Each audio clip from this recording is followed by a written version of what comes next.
Salut tout le monde, j'espère que vous allez bien. On se retrouve aujourd'hui pour une nouvelle vidéo. On va découvrir ensemble le Candylab, le petit dernier de chez Funny Fox.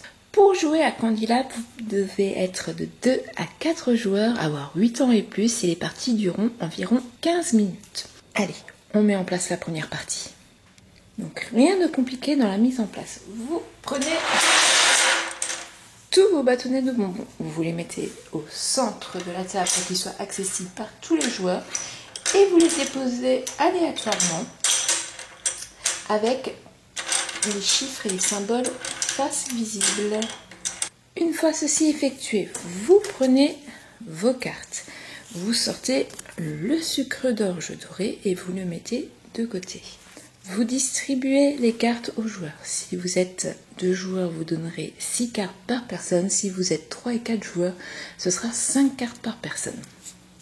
Le reste de cartes formera la pioche. Et vous retournez 3 cartes. Il ne vous reste plus qu'à distribuer les aides de jeu à chaque joueur. Et voilà, votre mise en place est finie. Avant de commencer la partie, il ne vous reste plus qu'à choisir le premier joueur. Pour ça, il vous suffira de trouver la dernière personne qui a mangé des bonbons et c'est lui qui aura la chance de commencer la partie. Lors de votre tour de jeu, vous avez le choix d'effectuer l'une de ces 3 actions. Vous pouvez soit jouer une carte commande, remettre en jeu des bâtonnets de bonbons pour pouvoir aller piocher des nouvelles cartes commandes, ou si vous ne pouvez ni jouer une carte en main ni remettre des bâtonnets, vous pouvez aller piocher une carte de la pioche, que ce soit la pioche face cachée ou la pioche face visible. Pour jouer une carte commande, rien de plus simple. Vous avez vos cartes en main, vous choisissez la commande que vous voulez passer. Donc on va choisir celle-ci. Du coup, il me faut un bâtonnet de sucre d'orge orange et un bâtonnet de sucre d'orge bleu. Je regarde dans le jeu, je peux donc venir chercher. Du coup, je prends ces 2 bâtonnets et je respecte bien ma commande. Mais si je n'avais pas eu dans ce sens-là, j'aurais pu très bien retourner ma carte et aller chercher un bâtonnet bleu et un bâtonnet orange. Et prendre du coup cette combinaison-là. Après avoir pris les bâtonnets, je dépose ma carte face visible et je déclenche l'action des bâtonnets. Comme vous l'avez remarqué, il y a des petits symboles sur pratiquement tous les sucres d'orge. Je vais juste vous zoomer pour que vous voyez mieux. Et donc, chaque symbole correspond à une action. Chaque fois que vous prenez des bâtonnets et que vous les mettiez dans votre réserve personnelle, ils se déclenchent. Si je prends un bâtonnet avec le signe plus, je peux aller piocher soit une carte face cachée ou choisir l'une de ces 3 cartes. Donc, allez, je vais choisir cette carte-là, je l'intègre à mon jeu et je retourne une nouvelle carte ici. À côté de la pioche, je dois toujours avoir 3 cartes face visible. Ensuite, si je choisis un bâtonnet avec le signe moins, eh bien, tout simplement, je vais aller prendre une carte dans le jeu d'un autre joueur et je vais la remettre dans la boîte. Cette carte ne fera plus partie du jeu.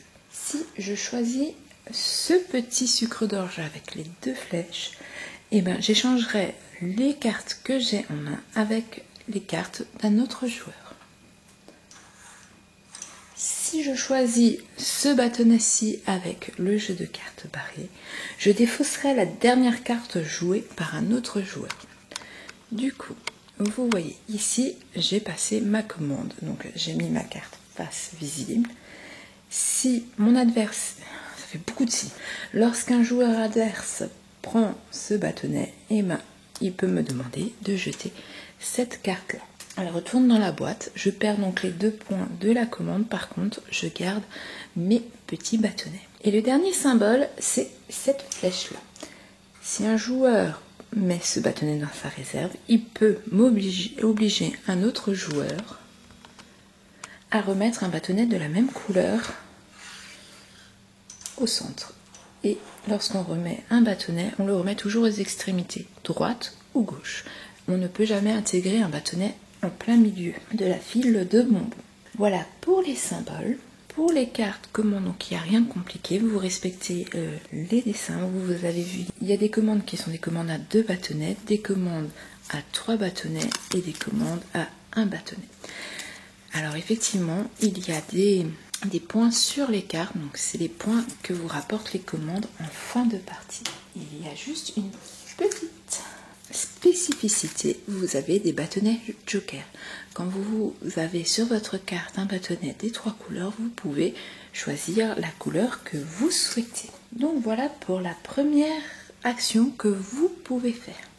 Si vous ne pouvez jouer une carte que vous avez en main, car vous n'avez pas l'alignement nécessaire dans la chaîne de bonbons pour pouvoir jouer votre carte, tout simplement vous pouvez alors réaliser la deuxième action, c'est-à-dire réintégrer des bonbons dans la file.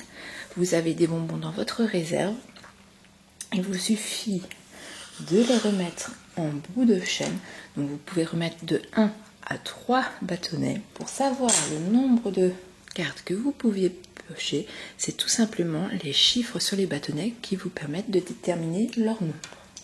Donc là, je pourrais en piocher 2. Je vais... Alors, il y a du rose l'un à côté de l'autre, donc je vais aller piocher cette carte que j'intègre à ma main. Je retourne à nouveau une nouvelle carte et pour la deuxième carte, je décide d'aller en piocher une face cachée. Et pareil, je l'intègre à mon jeu. Donc voici pour la deuxième action. Et si je n'ai pu ni valider une commande de ma main, ni remettre des bâtons parce que je n'en ai plus, je peux aller piocher du coup une seule carte. Aussi bien face cachée que face visible. Donc voilà pour les 3 actions que vous pouvez effectuer. Alors vous n'êtes pas obligé de remettre vos bâtonnets en jeu seulement quand vous n'avez plus de carte commande que vous pouvez passer. Vous pouvez jouer cette action à n'importe quel moment quand vous en avez envie. Voilà, vous avez vraiment le choix entre la première et la deuxième action à chaque tour et la troisième action vraiment quand vous êtes bloqué et que vous ne pouvez ni effectuer la première ou la deuxième action. Voilà pour les règles du jeu, vous voyez, donc c'est très simple, il n'y a rien de compliqué. Mais vous allez me dire comment prend fin la partie. Vous allez continuer, vous allez valider vos commandes, récupérer vos petits bâtonnets, ainsi de suite. Et quand un joueur va venir récupérer le dernier bâtonnet, ici au milieu, il met fin à la partie, il le met dans son stock personnel et vu qu'il a récupéré le dernier bâtonnet, il reçoit le sucre d'orge d'or et marque 3 points supplémentaires. Voilà la première façon dont peut se finir la partie.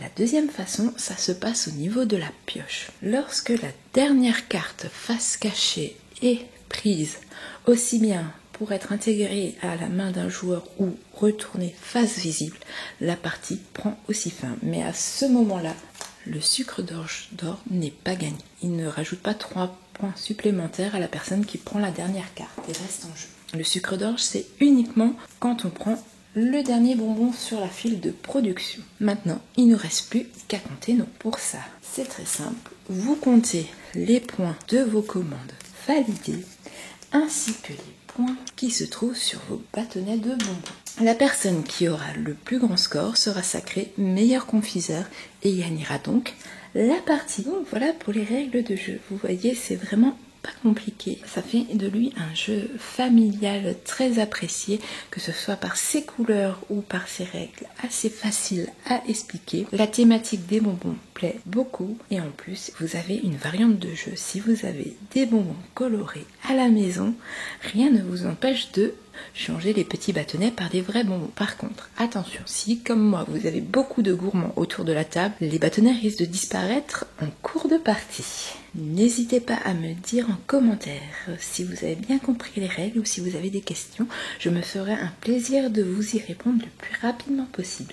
N'hésitez pas aussi à me dire si vous connaissiez Candy Lab et ce que vous en avez pensé. J'espère que je vous ai donné envie de découvrir Candy Lab.